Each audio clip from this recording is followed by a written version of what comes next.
Hello and welcome to part 5 in our ride design series here at Magictecture. In this video, I'm going to walk you through our design process for the cart, as well as a general overview about how we're manufacturing the cart. Please subscribe to the channel below and smash that like button. It really helps us out and ensures that we're able to continue bringing you great content. Another way that you can support our efforts is to become a patron. A link to our Patreon account can be found in the description box below. And we have really big plans for this ride and this channel moving forward. However, making these amazing rides, vehicles, and scenery takes a lot of time and money. In addition to supporting us financially, Patreon allows us to create a tight-knit community of people who are interested in ride design and storytelling. I've really enjoyed reaching out to my patrons who are there already, and I'd love if you were there with us. The more people that we have contributing, the better. I really hope to see you there. Okay, getting back to the ride vehicle. It was really important to us to give our ride vehicle some strong characteristics and a personality. This was one of the final details that helped us weave together a complete story. Based on some ride dynamics and the setting of our ride, we opted to go with a small engine based off the famous Shay trains, which were famous around the late 1800s. For those unfamiliar with the Shay trains, they are credited to Ephraim Shay, who designed the first Shay locomotive to haul heavy loads of timber from his lumber company. His design was unique in that it was a geared steam train, and less than 3,000 Shay locomotives were produced. But they operated all over the world, specifically in mining and lumber operations. This train is incredibly iconic in that it features vertical pistons, which turn the gear driving the engine forward. Because of the unique design, the engine has a high torque, capable of carrying heavy loads at steep inclines, and in theory is able to accelerate faster than a typical train engine from that time period. Now this fits really well in with our ride for a couple of reasons. First, this is a roller coaster, and there are going to be a bunch of steep grades. Many train-themed roller coasters just assume that the rider will not appreciate the fact that no normal steam train can traverse their track. That just doesn't work for us.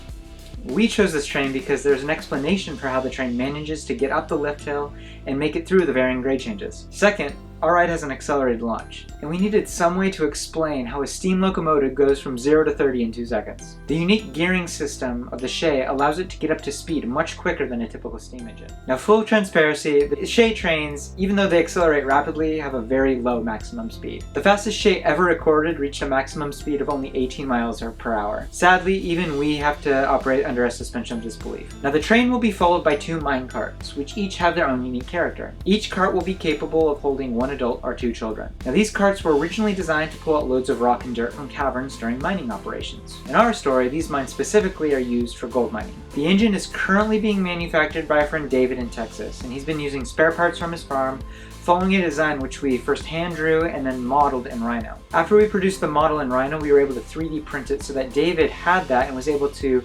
understand the nuances and relationships of the differing parts to create a better train. Now, I'm going to be driving to Texas in the next couple weeks to pick up the engine and transport it to California, and I'm really excited about that. I can't wait to see it in person. Once in California, we're going to add more details and give it its final paint job. The 2 rider carts were also hand sketched and then modeled in Rhino. After modeling, I was able to break down the components of the cart into flat shapes, which form the frame of the cart. These components will be cut and then egg crated together to form a really strong bond. And we'll be using a CNC plasma cutter to cut out all those parts to make sure that they fit together super precisely. In order to keep the cart as lightweight as possible, we're going to be working with a robust foam, which will be molded and attached to the metal frame. In addition, each cart will be equipped with a lap bar, speakers, and a pistol, which you're going to need for your journey on the ride. Once completed, the engine and the carts will be attached to a spine, which is attached to the wheel assemblies. And we'll definitely be walking you through how we're going to be building those in the future video. Now, moving forward, we're going to be breaking down the ride. So we're moving away from a designer ride into